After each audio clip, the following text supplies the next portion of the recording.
آتينا لقمان الحكمة أن اشكر لله ومن يشكر فإنما يشكر لنفسه ومن كفر فإن الله غني حميد وإذ قال لقمان لابنه وهو يعظه يا بني لا تشرك بالله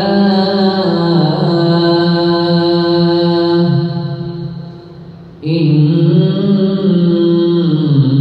الشرك لظلم عظيم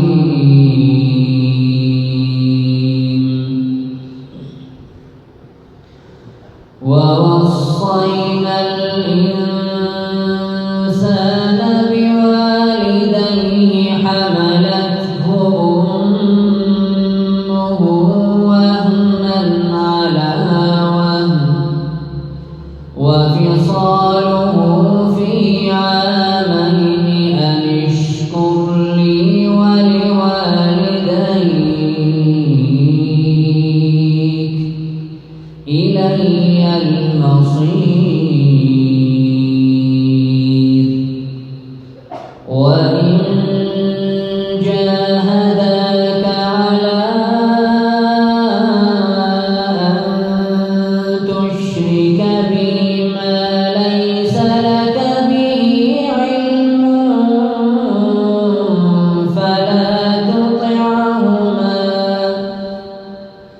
فلا تطعهما وصاحبهما في الدنيا معروفا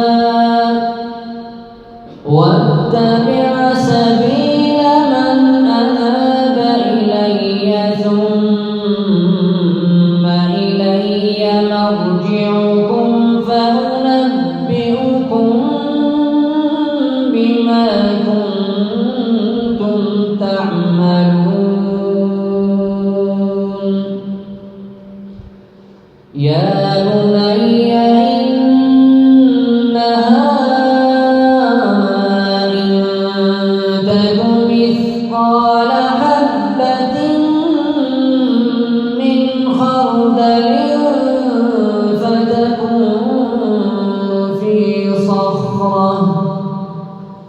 فتكن في صخرة أو في السماوات أو في الأرض يأت بها الله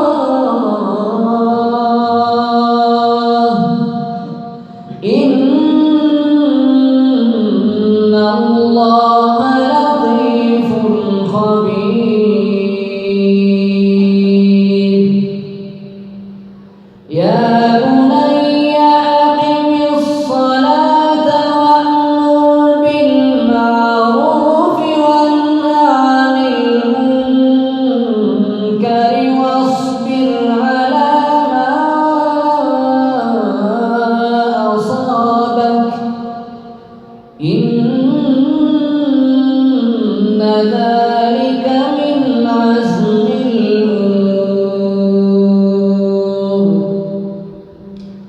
ولا تصعر خدك للناس ولا تمش في الأرض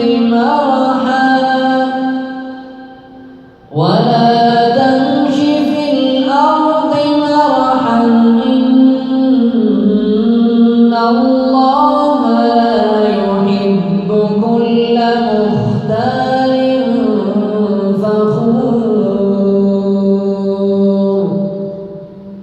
واقصد في